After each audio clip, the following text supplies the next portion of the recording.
There's been a lot of controversy. I think people see the crisis of Pope Francis beginning in 2013. They're unsettled, and so they say, well, Pope Benedict is the true pope. His resignation was invalid. Often they refer to the munus ministerium distinction and say that he either accidentally or on purpose made a mistake in his resignation document. Therefore, Pope Benedict is the true pope. Francis is an anti-pope. What do you say about that, Your Excellency? All these attempts are, for me, against common sense and against evidence, because there are several proofs and expressions of the former Pope Benedict who said that he is not the Pope. Mm-hmm. For example, when his last meeting with the cardinals, when he already announced his resignation, he said to the cardinals, "You will elect a new Pope, to whom I will submit myself and to whom I promise obedience." Mm-hmm. So how can he submit to someone who is not Pope? It is a contradiction in, and it could, so we do Benedict a schizophrenic person if he would think in this way. Then, in the last general audience, he spoke clearly that I did the resignation with full conscience, with freedom, and knowing all the consequences of this act. So these are their own words. And then there are the other two proofs in a letter which he wrote in 2014 to Andrea Tornielli, it's a Vaticanist, where he repeated almost his words from the general audience and said, there is not the lightest doubt of the validity of my resignation. And it would be absurd to doubt about this. These are words from a letter which was published in the newspaper La Stampa. And then last year, in a conversation of a journalist from the Italian newspaper Corriere della Sera, Pope Benedict said the words as reported by the journalist, and I assume he reported this correctly. I cannot, from principle, deny that these journalists did not report the words of the Pope. In any case, he reported this in quotation marks in the written edition, and then the Vatican News the same in quotation marks. The former Pope Benedict said, there is only one Pope, and this is Francis. Mm-hmm. So we have, and then the other principle, we are the visible church. We are not a church of dreamers, agnostic church. We are the real incarnational church, a visible church. So, and therefore, the superior has a kind of, the position of the superior has a kind of presumption of his validity. And then also the church does not judge about the interior intentions. We cannot see these, but judge on the words and acts, the exterior. And there are sufficient exterior words of the Pope, which he stated that he abdicated, he made a resignation with full conscience and with freedom. And independently how he behaves now, he is vesting as a Pope, he is giving the apostolic benediction, but this is another case. This is his behavior, but his official words are clear that there is only one Pope. And he also himself mentions Pope Francis in the canon of the Mass. So, yes. Now I saw. Then he is not governing. He is not making no act of jurisdiction. So he is not naming bishops. He is not naming cardinals. If he would be a pope, really. Yes. If, for example, there is only one pope, as they say, Benedict, and not Francis, then all the bishops appointed in these 7 years are invalid bishops. Yes. Well, I guess they'd be the real bishops, but not, they'd have no ordinary jurisdiction. No, I mean invalid because of jurisdiction, not of the consecration. The consecration is valid, the ordination, but their jurisdiction is invalid. Right. And then that's a problem.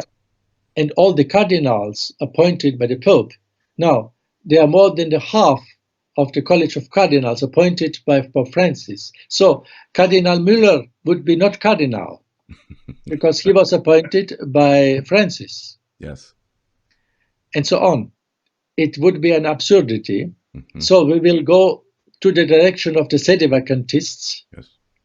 And then let us say also all the practical consequences. If Benedict dies tomorrow, according to them, Pope Francis is not Pope. Yeah. So we will be without Pope. And then who will elect the new Pope? Who? Because the more than the half of the College of Cardinals are not cardinals according to them, because they were appointed by Francis.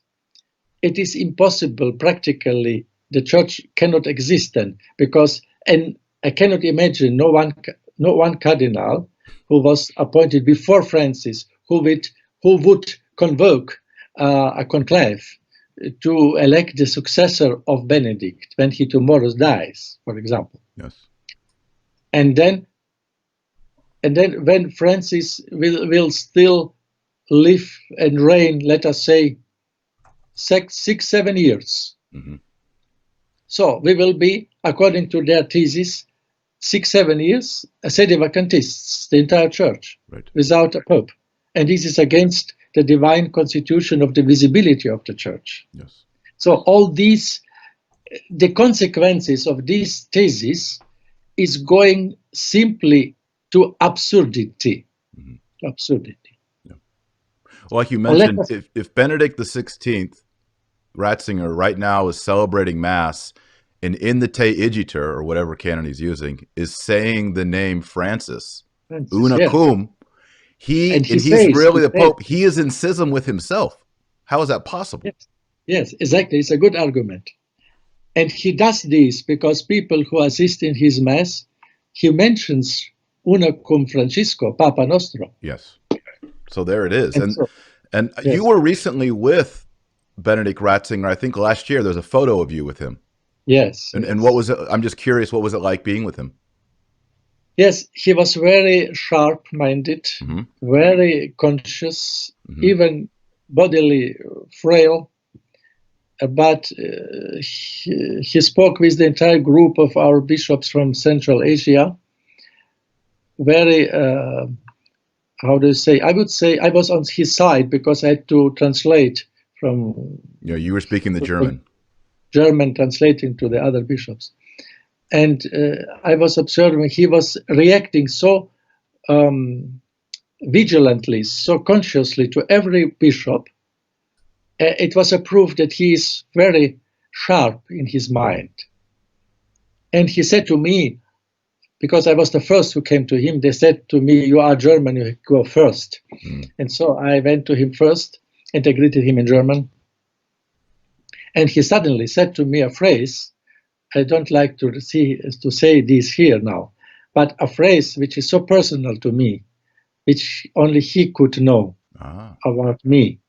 He spoke something about me in so a precise manner and directly in German that it was for me a proof that this man is very sharp-minded still, and he knows all what is going on. Yes.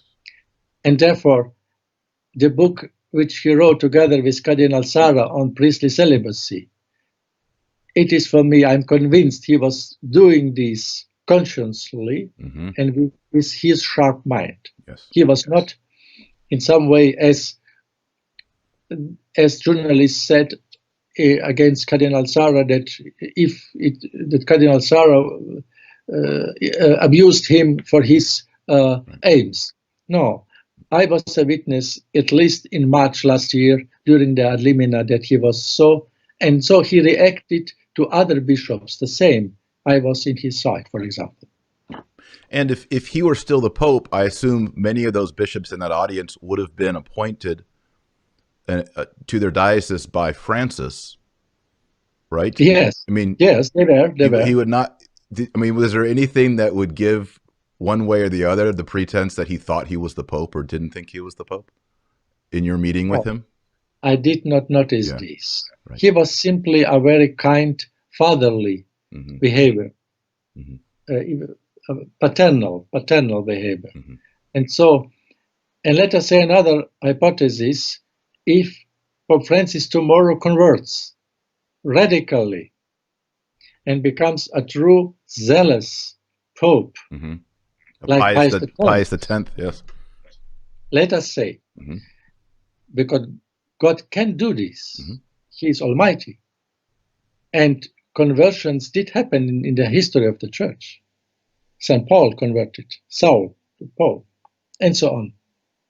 If he converts and starts to expel the wrong teaching and to maybe make a dogma, proclaim a dogma, ex cathedra, let us say that the sacrament of the orders in all its three grades, diaconate, presbyterate, and episcopate, is reserved only for the persons of the male sex.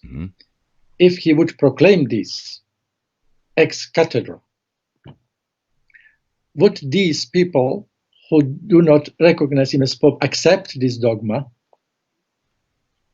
A question. Yes. And if he would really fulfill his duty, then with all the zeal, would they accept him? My suspicion is most of these people are, like so many of us, wounded and are confused. These are very, you're a bishop, you're highly educated, you're multilingual, and we have to admit it's very complicated. And so for people, they just want certainty and they don't want to be afraid and they don't want to be confused. And I think for most people, this is the position. They don't want to be a full-out sedevacantist. And so the idea that Benedict is still the Pope is a comfort to them, and it maybe allows them to lead their life. But as you pointed out, the consequences of this position are very drastic. They're severe. Yes, you are correct, and I can understand. And in some way, it is mitigated factors, because really the confusion is so tremendous. I can understand this, but it is not. It is wrong. Even so, I have to say this is wrong, and a wrong way, because maybe ultimately hidden, these people are not accepting the cross, the tremendous cross of this pontificate, that we are now staying on Golgotha and seeing as our Mother Church is crucified with this tremendous confusion, with this papacy. And they cannot, and they in some way are going away from the cross and fabricating another world, their world, with Pope Benedict. And so this is, for me, in some way, also a lack of trust that God is holding his church in the hands, that God will put an end to this trial also in his time. And these people should simply not too much concentrate themselves to the popes, I mean to the Pope, not necessary. They have the catechism, the traditional catechism. They know the faith. They have the Holy Mass. They have Jesus in the Eucharist. They can do good works. They can do penance and they can pray. They can spread the faith. Why should they daily look and be concentrated on the Vatican and Rome? It's not necessary. They can, in former times, people lived and spread the faith, even not knowing the name of the Pope. There were no television, there was nothing. But they were edifying the church with their life, with their faith. And so I would recommend this, my dear brothers and sisters. Abandon this absurdity of this thesis that Pope Benedict is still the Pope. This is completely a fantasy, and descend to the reality of the cross, and do not be so much concentrated on the Vatican and what the Pope is doing, and live your life and offer your sacrifices for the renewal of the church, for the renewal of the papacy, and God will accept this.